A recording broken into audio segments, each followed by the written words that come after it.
আমাদের যারা রাজনীতিবিদ থাকেন ওনারা দেখবেন নিজেদেরকে সেকুলার যত বেশি প্রমাণ করতে পারেন তারা নিজেদেরকে তত বেশি বেটা বেটা ভাব মনে করেন আসে তাদের মধ্যে। আপনি দেখবেন যে ইসলামকে যে দেশের প্রায় সব মানুষ ধর্মপ্রাণ, এদেশের হাতে গোনা কিছু মানুষ ছাড়া এদেশের সকল মানুষ ধর্মপ্রাণ। এদেশের হিন্দুরা ধর্মপ্রাণ, খ্রিস্টানরা ধর্মপ্রাণ, মুসলমানরা প্রত্যেক ধর্মের মানুষ যার যার ধর্মকে প্রচন্ড ভালোবাসে। এরকম একটা ধর্মপ্রাণদের দেশে আপনি দেখবেন কখনো ধর্মকে আপন করার চেষ্টা করা হয় না। এটাকে ঠেলে সংবিধান থেকে, আইন থেকে, সমাজের খাঁজে ভাঁজে থেকে, মিডিয়া থেকে, সব জায়গা থেকে ঠেলে কিভাবে দূর করা হবে তার একটা চেষ্টা। যে দেশের মুসলিম তো বটেই, অন্য ধর্মের মানুষও ধর্মপ্রাণ, সে দেশে একটা শুধুমাত্র এই টেলিভিশন চ্যানেলের ঘটনাই না, বিভিন্ন ইউনিভার্সিটিতে, কলেজে এখনো আপনারা দেখবেন যে অনেক মেয়েরা তারা পর্দা করবে, বোরকা পরবে, তাদের প্রাইভেসি তারা মেনটেন করবে, তাদের সে অধিকার তাদেরকে দেওয়া হয় না। তো এই দেশটা বড় অদ্ভুত। এদেশের যুবকদের মধ্যে এর প্রভাব পড়ে এবং আমরা অনেকে মনে করি যে ইসলাম যদি আমি ধারণ করি তাহলে সেক্ষেত্রে আমি বোধহয় একটু পিছিয়ে যাব। আমার মনে হয় এই জায়গাটাকে আপনাদের জয় করতে হবে, আপনাদের নতুন করে ভাবতে হবে। আমি আশা করব যে আপনারা সে নতুন দিনের নতুন পথ চলা শুরু করবেন। ইসলামোফোবিয়া যেটা গোটা পৃথিবীতে ছড়িয়ে দেওয়া হয়েছে, আমাদের দেশও তার দ্বারা প্রভাবিত হয়েছে, এটাকে আপনাদের জয় করতে হবে। আমাদের মধ্যে নীতি এবং আদর্শ, মোরালিটি, এটা যদি আমরা বৃদ্ধি করতে না পারি, এটা যদি আমরা ডেভেলপ করতে না পারি, তাহলে সেক্ষেত্রে আমরা যত উন্নত হই না কেন আমরা কখনো সুখী হতে পারবো না, আমরা কখনো ভালো সেই জায়গায় যেতে পারবো না। বিশেষ করে আমাদের দেশটা বড় অদ্ভুত একটা দেশ, বড় অদ্ভুত একটা দেশ। আপনি দেখবেন এই যে ডোনাল্ড ট্রাম্প আমেরিকাতে প্রেসিডেন্ট নির্বাচিত হয়েছে, তার কথায় কথায় দেখবেন গড শব্দ বারবার করে বলছেন তিনি। আপনি যদি আমাদের পার্শ্ববর্তী দেশ ভারতের দিকে তাকান, আপনি দেখবেন ভারতের যখন যারা ক্ষমতায় আসেন তারা আমাদের দেশেও যদি আসে, আপনি দেখবেন তারা চলে যাচ্ছে তাদের কোনো মন্দিরে, ঢাকেশ্বরী মন্দিরে, তারা চলে যাচ্ছে পুরাতন কোনো মন্দিরে। আপনি মালয়েশিয়ার প্রধানমন্ত্রীকে যদি দেখেন যে তিনি যখন পশ্চিমে চলে যান তো সে সমস্ত দেশে মসজিদে গিয়ে জুমার নামাজে ইমামতি করেন। আপনি যদি তুরস্ককে দেখেন, আপনি দেখবেন এরদোয়ান তিনি কোনো পাবলিক অনুষ্ঠানে কোরআন তেলাওয়াত করেন, তিনি হাফেজ, এটা নিয়ে প্রাউড করেন।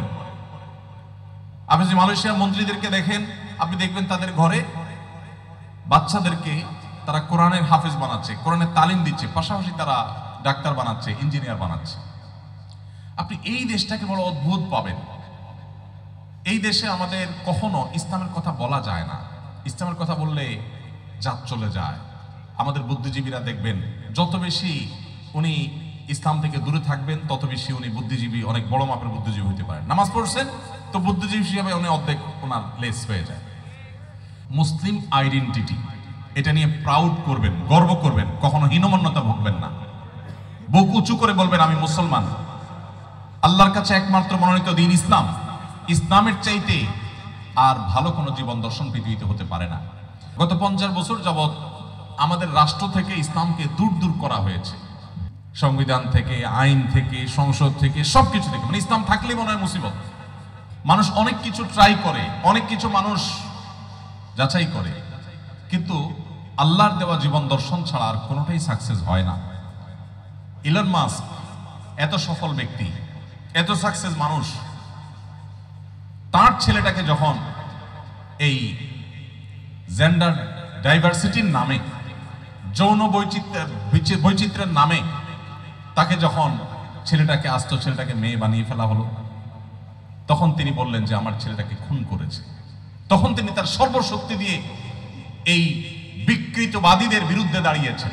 আমাদের দেশে প্রত্যেকটা কলেজ, ইউনিভার্সিটিতে, প্রত্যেকটা শিক্ষা প্রতিষ্ঠানে, প্রত্যেকটা জায়গায় এই বিকৃতবাদীরা আজ তাদের করাল গ্রাস এবং থাবা তারা দিয়ে বসেছে। সরকারি প্রতিষ্ঠানগুলো তাদের কাছে নতজানু হয়ে গেছে। এটা গত কয়েক বছর ধরে চলছে, এখনো চলছে। ইলন মাস্ক যদি নিজে এফেক্টেড না হতেন, তিনি যদি নিজে ক্ষতিগ্রস্ত না হতেন, হয়তো তিনি এটা আঁচ করতেন না এটা কতটা ভয়াবহ, কতটা ধ্বংস মানব সভ্যতার জন্য ডেকে আনে। কেন আল্লাহ তাআলা হারাম করেছেন? লা তাবদীলা লিখালকিল্লাহ, আল্লাহর সৃষ্টিতে পরিবর্তন করা জায়েজ নাই। নারী পুরুষে, পুরুষ নারীতে রূপান্তর হওয়া জায়েজ নাই। এখন স্বাস্থ্যবিজ্ঞান বলছেন, স্বাস্থ্যবিজ্ঞানীরা বলছেন যে যে সমস্ত মানুষ নিজের এই জিনগত পরিবর্তন করছে, এই বায়োলজিক্যাল পরিবর্তন, এটা মানুষের জীবনকে ধ্বংসের দিকে নিয়ে যায়, একটা পর্যায়ে গিয়ে সে ভয়ঙ্কর একটা পর্যায়ে চলে যায়। আপনারা ঘাটলে দেখবেন অনেকেই আছেন যারা শেষ পর্যন্ত আত্মহত্যার পথে পা বেছে নিয়ে বা জীবন বেছে নিয়েছে, কারণ তাদের আসলে ট্রাই করে দেখেছে যে আল্লাহর বিধানে বাইরে কিছু করলে শান্তি পাওয়া যায় কিনা, ব্যক্তি স্বাধীনতার নাম দিয়ে তারা শান্তি পায় নাই। অতএব অ্যাজ আ মুসলমান আপনাকে প্রাউড করতে হবে, ইসলামের চাইতে মানুষের জীবনে সাফল্যের আর কোনো পথ খোলা নেই। আমাকে ইসলাম ধারণ করতে হবে, ইসলাম ধারণ করলে আমার দুনিয়াতে সফলতা হবে, আখিরাতে সফলতা হবে। আমি আশা করব যে আপনারা প্রিয় নবী সাল্লাল্লাহু আলাইহি ওয়াসাল্লামের জীবনের আলো দ্বারা আলো গ্রহণ করবেন, একজন মুসলমানের সন্তান হিসেবে 5 ওয়াক্ত নামাজ পড়বেন, নিজের চরিত্রকে হেফাজত করবেন, হারাম সম্পর্ক থেকে নিজেদেরকে বাঁচাবার জন্য সংগ্রাম করবেন। আল্লাহ তাআলা আপনাদেরকে তৌফিক দান করুন।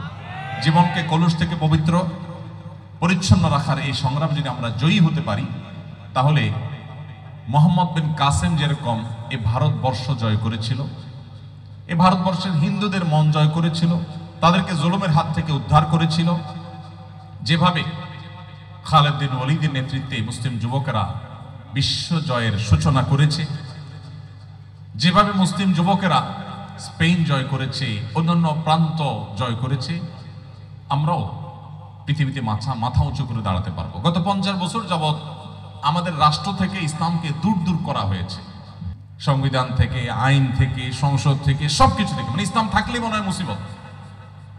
কিন্তু 50 বছরে আমরা যেভাবে এগিয়ে যেতে পারতাম তার ধারে কাছেও যেতে পারিনি। এখনো আমাদের দেশের শিক্ষা, চিকিৎসা, প্রত্যেকটা খাতে আপনি দেখবেন তথৈবচ অবস্থা। তাহলে ইসলামকে দূর দূর করে আমরা কি লাভ করলাম? এর তুলনায় মালয়েশিয়ানদেরকে যদি দেখেন, তাদের সংবিধানে রাষ্ট্র ধর্ম হিসাবে ইসলামকে খুব গুরুত্বের সাথে জায়গা দেওয়া আছে। পাশাপাশি অন্যান্য ধর্মাবলম্বীদের সম্পূর্ণ অধিকার থাকবে ধর্মচর্চা, সে কথাও বলা আছে। তাদের প্রধানমন্ত্রী কার্যালয়ের সামনে পুত্রাজায়াতে আমি গিয়েছি, দেখেছি যে বিশাল সুরম্য মসজিদ, পুরো মন্ত্রী পরিষদ এসে সেখানে জামাতের সাথে নামাজ আদায় করেন, তাদের মন্ত্রীদের ছেলে মেয়েরা নামাজ আদায় করেন, তারা আল্লাহ বলেন, তারা মসজিদ ইমামতি করেন, সরকার প্রধান মসজিদ ইমামতি করেন, খুতবা দেন যখন বিশেষ করে পশ্চিমে যান। কই তাদের এই ধর্মচর্চা এবং তাদের শিক্ষা প্রতিষ্ঠানে ধর্মীয় শিক্ষা একটা লেভেল পর্যন্ত বাধ্যতামূলক? কই তাদের উন্নতির পথে তো তাদের ধর্ম বাধা হয় নাই। যত বাধা সব দেখবেন এই বঙ্গে। এই বাধাগুলো আপনাদেরকে ডিঙ্গাতে হবে, আপনাদেরকে অতিক্রম করতে হবে। আল্লাহ তাআলা আপনাদেরকে সেই তৌফিক দান করুন। আস সুন্নাহ ফাউন্ডেশন, উম্মার স্বার্থে সুন্নাহর সাথে।